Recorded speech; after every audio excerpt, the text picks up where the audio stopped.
오늘은 우리가 신약성경 누가복음 12장 13절로 21절의 말씀을 하나님의 말씀으로 받들겠습니다.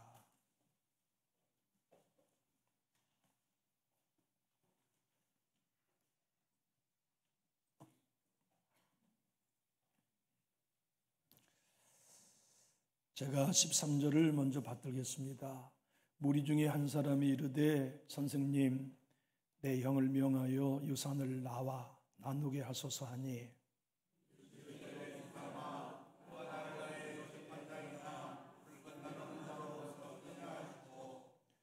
그들에게 이르시되 삼가 모든 탐심을 물리치라. 사람의 생명이 그 수에 넉넉한 데 있지 아니하니라 하시고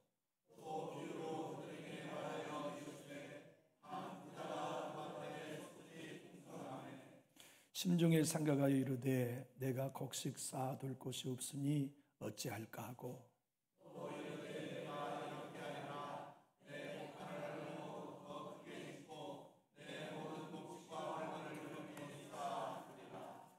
또 내가 내 영혼에게 이르되 영혼아 여러 해 쓸 물건을 많이 쌓아두었으니 평안히 쉬고 먹고 마시고 즐거워하자 하리라 하되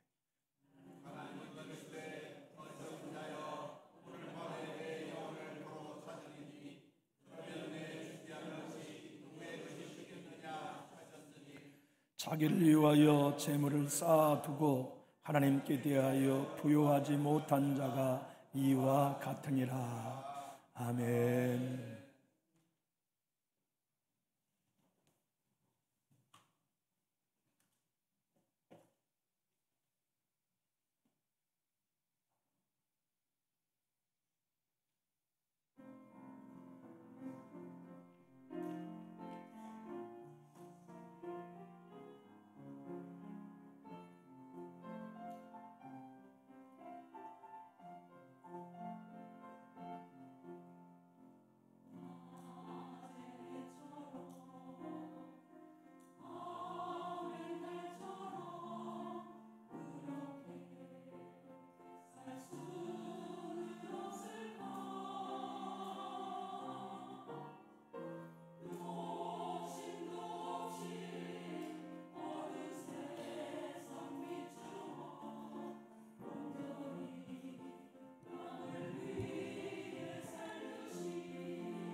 우리 성가대의 찬양은 언제나 은혜로운 것 같아요.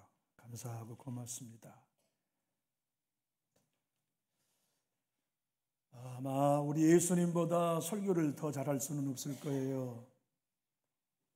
예수님은 인기가 많으셨어요. 그래서 예수님의 설교를 듣고 싶어가지고 많은 사람들이 모였는데요.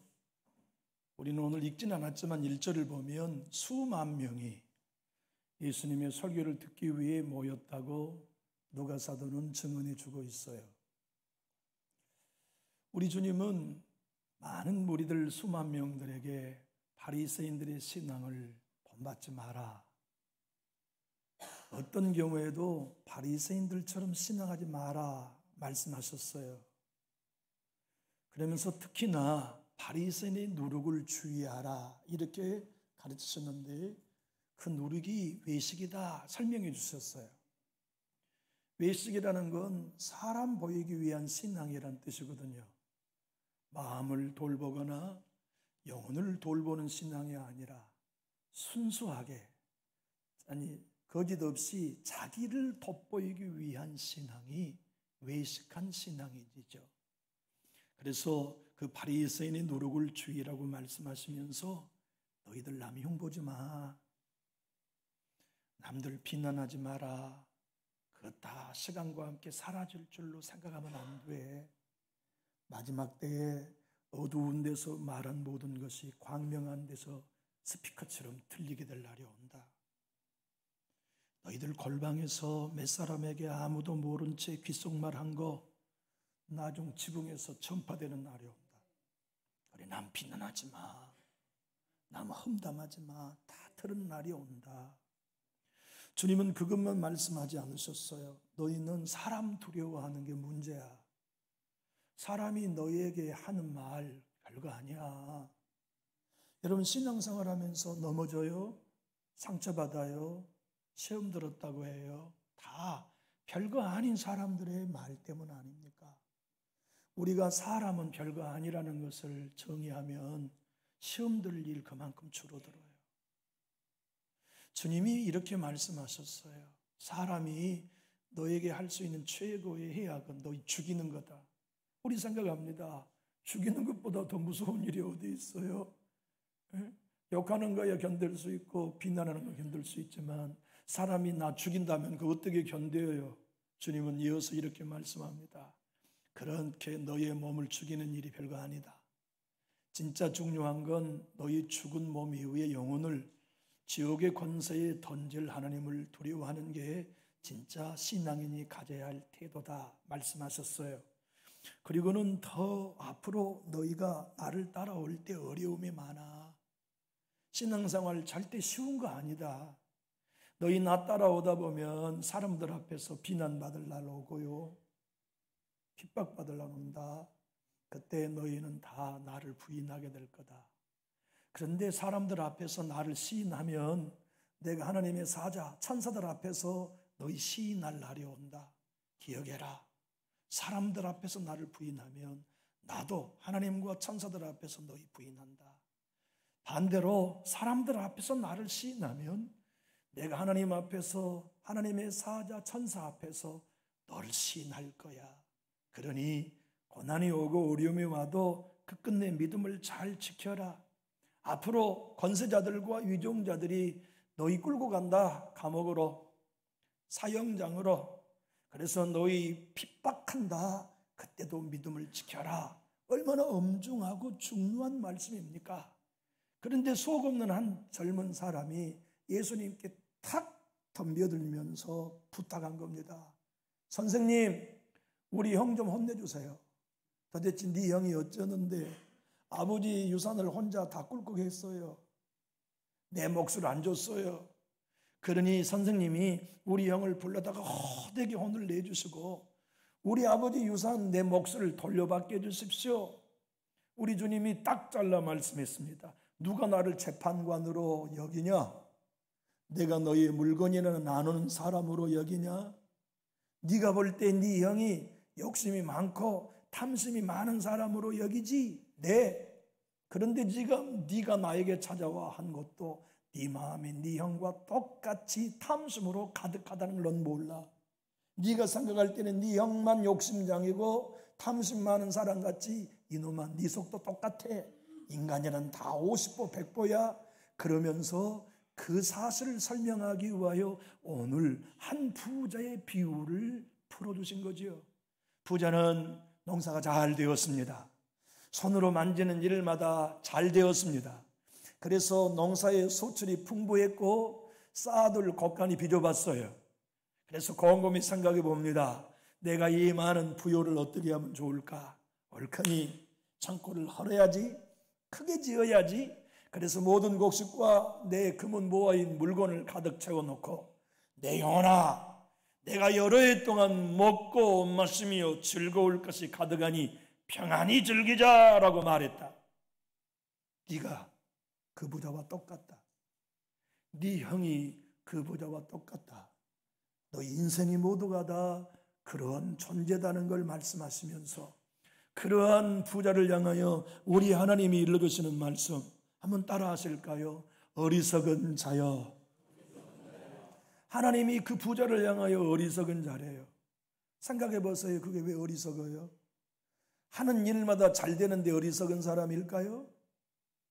뿌린 농작물마다 다 잘 됐어요. 농사의 달인이에요. 어리석으면 잘 되겠어요? 풍족한 것이 너무 많아 창고를 홀고 더 넓게 짓겠다는 게 무슨 어리석은 겁니까? 지혜로운 거지요. 그러지 않아요? 영리한 겁니다. 똑똑한 겁니다. 세상 잘 산 것입니다. 그런데 하나님은 그를 향하여 어리석은 자여라고 말씀하셨어요. 이유가 뭡니까? 주님이 이 비유를 통하여 당신에게 질문한 형제에게 우리에게 답을 주시고자 하시는 명쾌한 해답이 거기 있어요. 왜 어리석다고 주님이 말씀하셨냐면 따라해 주시죠. 너의 주인이 누구냐? 그 부자는 자기가 주인이라고 생각한 겁니다. 내 땅이고 내 창고고 창고에 가득한 곡식과 물건은 내 거고 심지어는 자기 영혼도 자기 거라고 생각한 거예요. 주님의 말씀이 요즘에 이것입니다. 탐심은 자기가 주인이라고 생각하는 죄의 뿌리다. 여러분 탐심은요 우리 모두에게 있어요. 여기 특별히 식탐 많은 분이 계실걸요. 우리 4명의 아이들은 다 식탐이 많아요. 왜냐하면 빨리 안 먹으면 못 먹으니까 차려놓은 걸 어릴 때부터 식탁에 와가지고 빨리빨리 먹는 습관이 있다 보니까 그래서 그런지 아이들 4명이 다 식탐이 많아요. 그래서 어느 집은 자녀들에게 밥숟갈을 들고 다니면서 한 술 더 먹어라 그래야 된다는데 우리 집은 그런 적이 없어요. 밥 먹을 때 없으면 먹을 게 없으니까 빨리빨리 와서 먹는 거죠. 그래서 식탐이 많은지는 모르지만 식탐은 누구에게나 다 있는 거 아닙니까? 어디 먹는 것만이 탐합니까? 돈에 대한 물질의 탐심 누구에게나 다 있죠. 사도 바울은 이 탐심이 우상 숭배라고 골로 3장 5절에서 고백했어요. 우리 한번 읽어볼까요? 그러므로 땅에 있는 지체를 죽이라. 곧 음란과 부정과 사욕과 악한 정욕과 탐심이니 탐심은 우상 숭배니라. 여러분 우리 예수님은 의도적으로 이 부자가 사용한 독백 혼자 자기 혼자 한 겁니다. 근데 우리 주님 이 독복 속에 우리 성경은 나라는 1인칭 대명사를 6번 쓰셨어요. 근데 헬라의 원어는 단어 하나하나마다 1인칭을 쓰셨어요. 부자의 생각의 구조는 무엇입니까? 내가 주인인 거예요. 내 소유의 주인이 나고 내 창고의 주인이 나고 내 토지의 주인이 나고 내 모든 소유의 주인이 나고 내 영혼의 주인도 나다. 하나님은 그를 향하여 어리석다고 말한 거죠. 왜냐하면 주인을 모르는 어리석은 자. 진짜 소유자가 누구인지를 모르는 어리석은 자. 네 소유가 네 거라고? 아니야. 오늘 밤에 내가 네 영혼을 다시 도로 찾으면 네가 준비한 것이 누구의 것이 되겠냐? 네 영혼도 내 거야. 너 그걸 모르니 어리석은 거지. 세상 사람들 앞에 부자고 모든 것이 부족함이 없이 살아가지만 주인을 모르는 건 어리석은 거다. 뭐? 내 영혼아 평안하라? 네 영혼 아니야, 내 영혼이야.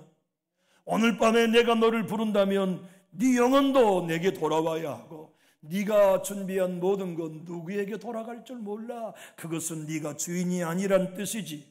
주님은 19절에 그 부자가 한 말을 1인칭으로 이렇게 소개하십니다. 화면을 보고 읽어볼까요? 또 내가 내 영혼에게 이르되 영혼아 여러 해 쓸 물건을 많이 쌓아두었으니 평안히 쉬고 먹고 마시고 즐거워하자 하리라 하되, 주님은 이 부자의 말 여러 해와 대비하여서 대접법으로 오늘 밤이라고 말씀하신 거죠. 네 인생 여러 해 누가 더 살 수 있다고 말하더냐? 누가 네 마음대로 여러 해를 더 살아? 오늘 밤도 내가 널 부르면 넌 와야 돼. 이것이 우리 예수님이 탐심을 이기는 신앙의 비밀로 설명하신 거죠. 탐심은요, 내 인생의 끝이 있다는 걸 계산하지 않으면 누구도 못 이겨요. 왜 형제를 섬기나요? 섬길 수 없는 날이 온다는 것을 아니까 섬기는 거예요. 왜 베풀고 살아요? 베풀고 싶어도 베풀 수 없는 날이 온다는 걸 아는 사람이 베풀고 살아요.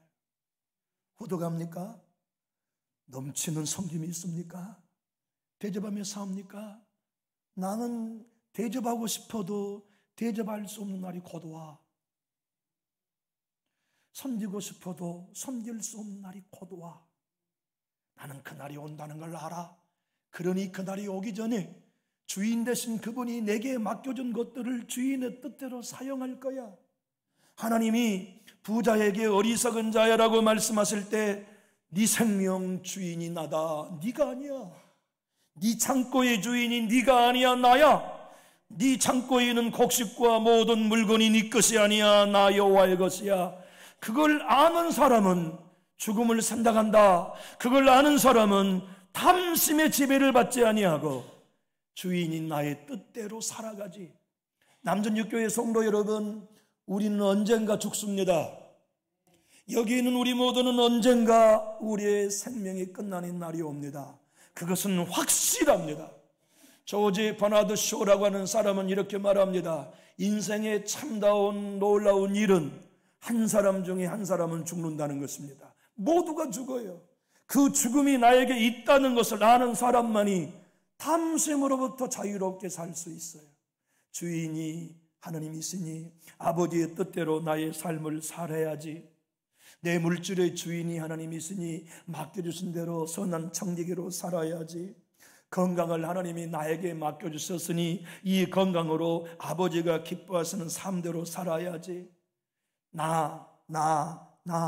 내 물건, 내 창고, 내 소유, 내 평안, 내 마심, 내 평강을 꿈꾸는 부자와 같은 신앙을 사는 게 어리석은 거다.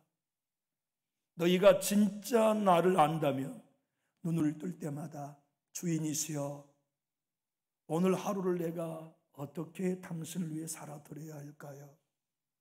주인이시여, 내 생명을 오늘 돌아가셨는데 내 생명을 어떻게 당신을 위해 드려야 할까요? 주인이시여, 내 동산과 부동산의 모든 소유가 당신이니 아버지가 어떻게 쓰기를 원하시나요? 그렇게 고백하는 신앙이 탐심을 이길 수 있는 유일한 출구다 설명해 주신 거죠. 여기 우리 굳이 첫 단추를 풀 필요도 없어요. 우리 안에는 저에게도 탐심이 있고 여러분에게도 탐심이 있습니다. 그 탐심이 우리를 지배하는 한 우리는 그 탐심으로 인하여 좀 더의 삶을 추구하게 되어 있습니다. 헬라의 탐심이란 뜻이 좀 덜한 뜻입니다. 좀 더 채워서 섬겨야겠다. 그러니까 형제 돌보는 걸 잊어버리는 거예요.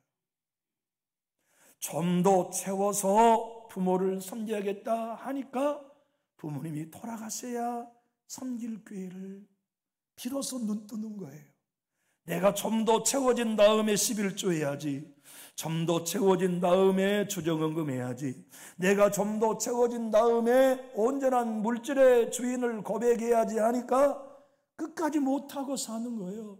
그것이 탐심의 의도입니다.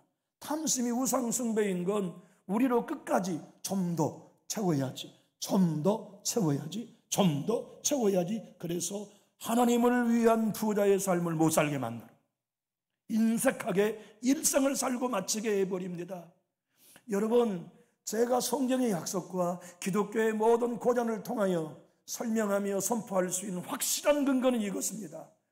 그들 모두가 죽을 때 보람된 건 하나였습니다.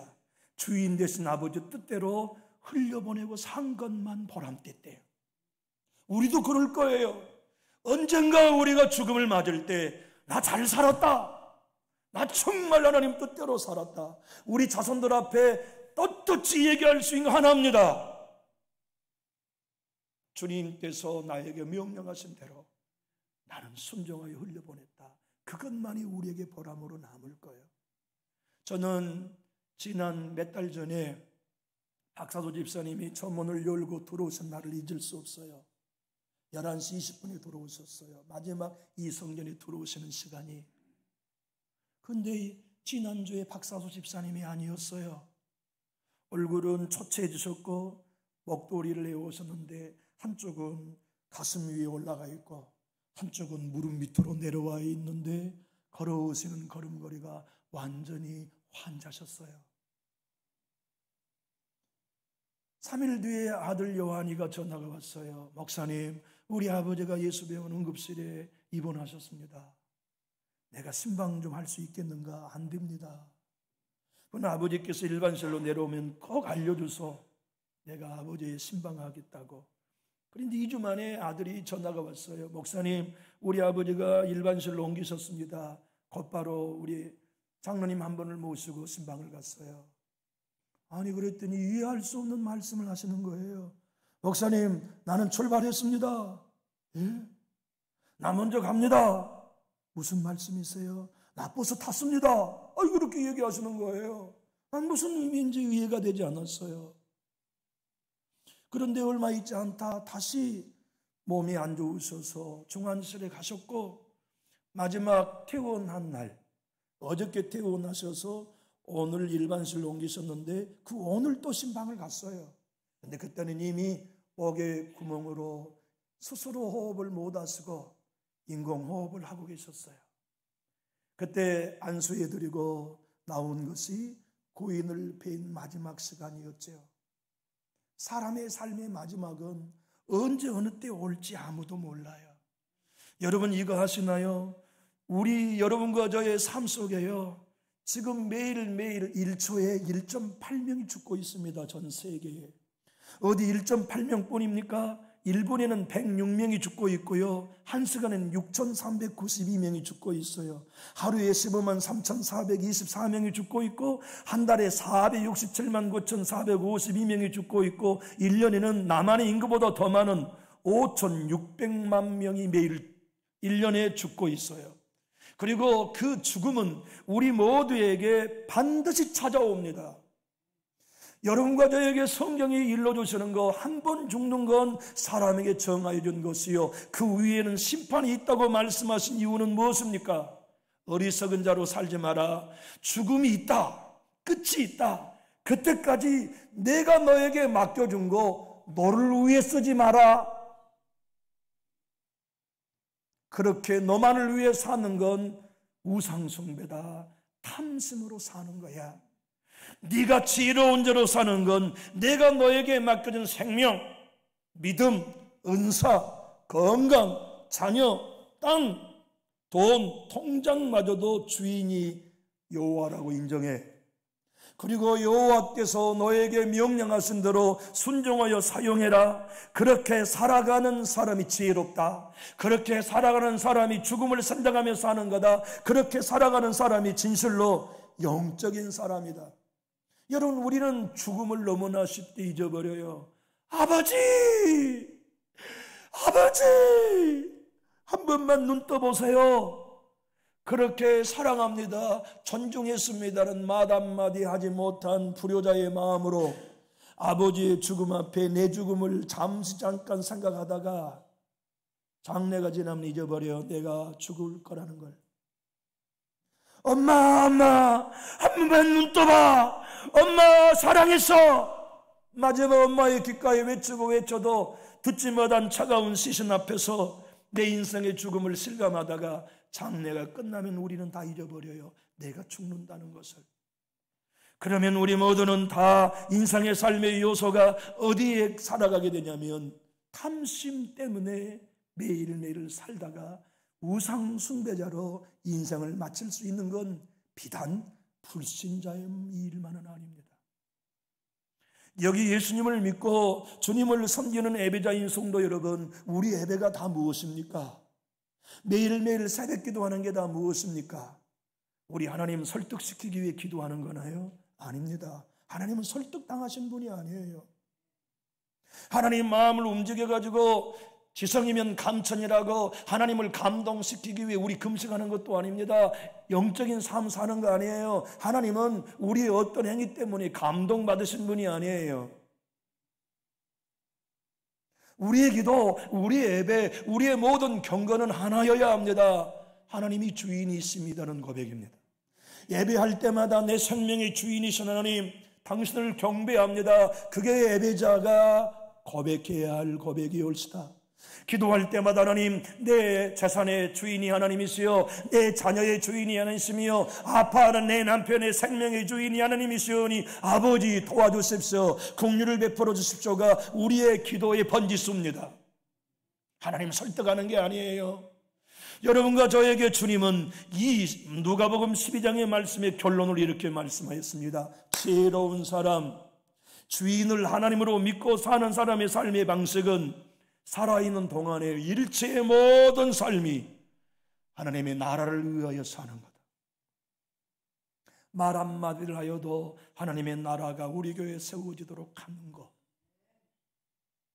냉수 한 그릇을 대접하여도 내 가정에 하나님의 나라가 세워지기를 위하여 섬기는 것. 성령이 내게 감동하셔서 누군가에게 짜장면 한 것을 대접하려 하여도 그것이 주인 되신 하나님께서 하나님의 나라를 세우기 위하여 내게 주신 감동이라고 믿는 사람은 그 일을 하지요. 주님은 누가복음의 12장 31절을 이렇게 결론 삼아 말씀하십니다.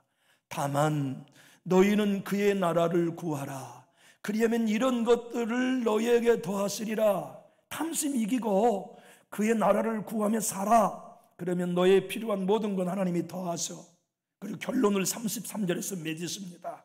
큰 소리로 화면을 보고 읽어볼까요? 너희 소유를 팔아 구제하여 낡아지지 않는 배낭을 만들라. 곧 하늘에 둔 바 다함이 없는 보물이니 거기는 도둑도 가까이 하는 일이 없고 점도 먹는 일이 없니 낡아지지 않는 배낭을 여러분 다 간직하고 짧은 삶을 사시면 좋겠습니다. 여러분 가정에 이 낡지 않는 배낭 있나요? 매일매일 주님과 동행하며 살아가면서 주님, 내 배낭은 낡지 않아요. 내 배낭은 이 땅에 있는 거 아닙니다. 하나님 나라에 있어요. 하나님 나라의 황인석의 이름으로 있는 배낭, 아무개 내 이름으로 있는 그 배낭은 세월이 지나도 낡지 않아요. 구멍나지 않아요. 거기는 도둑놈이 와서 내가 주님의 이름으로 보내놓은 나의 물질 보물을 훔쳐갈 수도 없고 점이 있어서 점 먹지 못하고 거기에서는 녹슬어 녹슬지도 않다는 걸 나는 믿어요. 그래서 너의 물질을 주인 되신 그분의 감동대로 순정하여 사용할 줄 알면 그가 지혜로운 자다. 그는 탐심인 우상 숭배자가 아니라 여호와를 진정으로 예배하는 예배자다. 이것이 기독교입니다. 이것을 자기의 삶에 매일매일 적용하며 살아가는 삶이 그리스도인이에요. 교회에 다니며 신앙하는 여러분과 저는 이 특권을 누릴 수 있도록 부름받았습니다. 우리 모두로 말미암아 내 탐심이 주인이 아니라 하나님이 주인이심을 알게 하시고, 그래서 우리에게 주어진 모든 시간과 생명과 물질을 낡지 않은 배낭에 담아 죽음 넘어 영원한 진짜 너, 지금의 몸뚱아리가 네가 아니야. 네 안에 보이지 않는 영혼이 너야. 이 땅에 70년 80년 네 몸뚱아리 가지고 살아가며 내 감동을 따라 헌신하며 섬긴 것들은 진짜 너, 진짜 지금 눈에 보이지 않지만 송년후 거듭난 네 새 생명, 그 영혼이 하늘나라에서 영원히 돌려받아 그것을 믿고 주인 되신 하나님의 뜻 가운데 살아가는 자가 지혜로운 자야. 죽음을 생각하고 탐심의 노예가 되지 말고 하나님의 자녀가 되어 살아가라고 당부하시면서 어리석은 자야가 아니라 지혜로운 자가 되라고 오늘 우리에게 당부하십니다. 여러분, 소유가 얼마이든지 주인 되신 분은 하나님이십니다. 여러분의 생명의 주인은 여러분 아니에요. 하나님이세요. 여러분의 자녀 아무리 자랑하고 싶어도 여러분의 소유 아닙니다. 하나님의 자녀입니다. 그분이 당신의 뜻대로 우리에게 맡겨주시고 오늘도 아버지의 뜻대로 순종하도록 청지기적 사명을 우리에게 주셨어요. 하나님은 솔로몬을 통하여 잠언 27장 1절에서 우리에게 이렇게 권면하게 하셨습니다. 화면을 보고 한번 읽어볼까요? 너는 내일 일을 자랑하지 말라. 하루 동안에 무슨 일이 일어날는지 내가 알 수 없음이니라.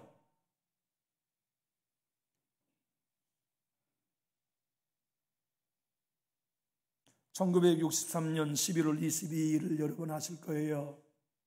전 세계가 발칵 뒤집힌 날이었습니다. 미국의 케네디 대통령이 포스트 워스 창업국의 주최하는 초청 모임에 참여했어요. 전 세계에 방영이 되었죠. 거기 사무국에서는 멋진 모자 하나를 케네디 대통령에게 선물로 주었어요. 기자들이 벌떼처럼 몰려들어서 카카 모자 한 번만 써보세요. 사진을 찍고 싶습니다. 케네디 대통령이 아닙니다. 내일 모레 월요일에 여러분 백악관에 와서 내가 모자 쓴 모습을 촬영하시면 됩니다. 그런데 그는 월요일에 백악관 앞에 나타나지 못했습니다. 그날 밤 달라스에서 저격당했거든요. 세계의 여인 영국의 다이애나 황태자비를 아시죠? 1997년 8월 30일 프랑스 파리에 여행을 갔습니다. 프랑스인 파리에는 그의 아파트가 있었습니다. 그는 리츠 호텔에서 저녁 내 즐기고 술을 마시며 파티를 하고 늦은 시간 자기의 숙소인 아파트로 돌아갔습니다. 그러나 그날 밤 그 여인은 자기 아파트의 문고리를 잡지 못했습니다. 가는 도중 터널에서 부딪혀 운명을 달리했기 때문입니다. 1980년대로부터 90년대에 전 세계 스케이트계는 러시아의 두 부부가 쓸어버렸습니다. 남편 세르게이 그론코프, 아내인 아리케나나 코르데바라는 이 한 쌍의 커플이 올림픽에서 금메달을 2번 땄습니다. 세계 선수권대회에서 4번을 우승했습니다. 운명의 날 그들이 28살밖에 되지 않는 1995년 11월 20일이었습니다. 그들은 얼음 위의 스타라는 프로를 진행하면서 남편이 아내를 트리플 악셀을 하기 위하여 품에서 던졌습니다. 아내는 아름답게 김연아처럼 공중제비를 2번 돌면서 착지하여 뒤를 돌아보니 남편이 연습하지 않는 태도로 무릎을 꿇고 고개를 숙이고 있었습니다. 이상해서 손가락을 찔러보니 이미 심장마비로 죽어 있었습니다. 인생은 어느 누구에라도 예고 없이 찾아오는 이유는 하나입니다. 내 생명의 주인이 내가 아니기 때문에 그날을 우리는 모르고 맞는 거예요. 주님은 여러분과 저에게 이렇게 시편 90편 5절 다윗의 고백을, 모세의 고백을 통하여 일러줍니다. 주께서 그들을 홍수처럼 쓸어가시나이다. 그들은 잠깐 자는 것 같으며 아침에 돋는 불 같으니이다. 내 주님은 당신의 육성으로 우리에게 마가복음 8장 36절에 말씀합니다. 사람이 만일 온 천하를 얻고도 자기 목숨을 잃으면 무엇이 유익하리요? 사랑하는 교회 여러분, 이거 아시죠? 진짜 여러분과 나는 이거 아닙니다. 보이지 않는 우리 영혼이에요. 그 영혼을 위해 사는 것이 진짜 지혜로운 사람이에요. 탐심은 그 영혼을 위해 투자하지 못하게 만들어요. 탐심이 우상 숭배인 것은 그 영혼이 영원의 때에 낫지 않는 배낭을 메고 하나님 나라에서 영원히 누릴 부요를 쌓지 못하도록, 하나님에 대하여 부유하지 못하도록 하게 하는 사단의 전략인 거지요. 사랑하는 나의 교회 여러분, 여러분의 소유가 있습니까? 생명이 아직 남아있는 게 행운이라고 여기십니까? 그렇다면 매일매일 우리의 모든 것의 주인이 하나님인 것을 고백하는 저와 여러분이 다 될 수 있기를 예수님 이름으로 축복합니다. 예배란 나의 주인은 하나님이심을 고백하는 겁니다. 기도란 하나님만이 나의 주인이심을 인정하는 거예요. 경건도 그거요. 우리의 모든 영성은 그것입니다. 제가 참 아쉽고 안타까운 건 제가 참 찬양을 못한다는 거예요. 제가 좀 찬양을 우리 임병환 집사님이나 정석인 한수 집사님만큼 잘한다면 참 좋았을 뻔했어요. 좀 여기서 좀 아름다운 찬양을 좀 할 수 있었으면 좋았는데 제 수준이어가지고 그렇게 못하겠어요. 주의 임재 안에서 우리 한번 가사 읽어봅시다. 내 모든 것 나의 생명까지 다 주님 앞에 드립니다. 주 임재 안에서 이제 내 영혼 자유해 내가 주의 거룩한 이름을 높이며 예배하리. 어린 양 찬양하리. 내 평생 그 하나로 충분해요. 어린 양 찬양하리. 내가 주의 임재 안에서. 여러분 결정하셨나요? 내 주인은 내가 아닙니다 라고 말해요. 내 자녀의 주인은 하나님이 있습니다. 내 모든 소유의 주인은 하나님이 있습니다. 나에게 무엇인지 말씀하십시오. 제가 주인 뜻대로 순종하겠습니다. 저는 요새요 잔디밭 때문에 너무 행복해가지고 몸둘 바를 모르겠어요. 어제는 설교 준비하다 말고 잔디밭에 가보니까요 잔디가 30cm가 넘게 자랐더라고요.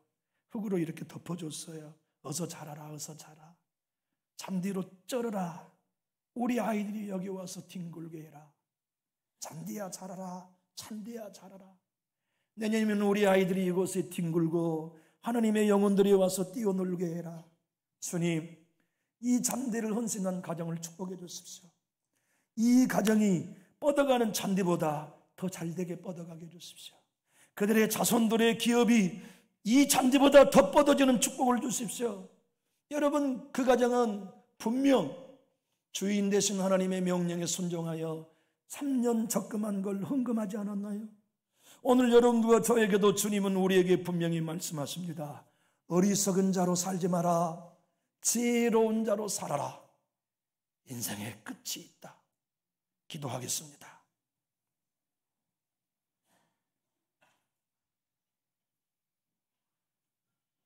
살아계신 하나님 아버지, 우리는 절대 어리석은 자로 살지 않겠습니다.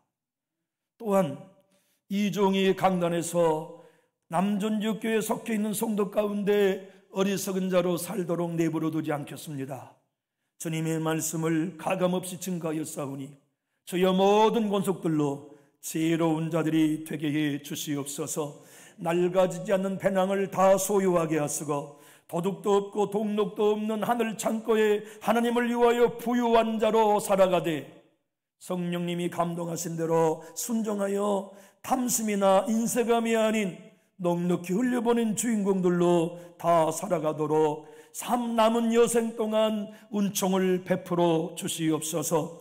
이동원 목사님은 회개 형전이라는 책에서 우리가 물질의 주인을 인정하며 살아가는 날마다의 헌신과 순종이 11조에 있다고 가르쳤습니다. 하나님, 우리의 온전한 11조가 하나님이 주인이심을 인정하며 살아가는 신앙의 고백임을 모든 권속들로 경험하게 하시고 11조를 누리는 삶이 얼마나 큰 축복이요 기쁨인가를 모두가 자유스럽게 누리며 마음껏 경험하도록 복의 복을 도하여 주시옵소서. 주님이 한량없는 은혜와 축복이 우리 모두와 함께 주시고 남은 삶 원 없이 하늘나라 창고에 하나님을 위하여 부유하도록 쌓아가는 주인공 삼으실 것을 믿고 주 예수 그리스도의 이름으로 축복하며 기도하옵나이다. 아멘.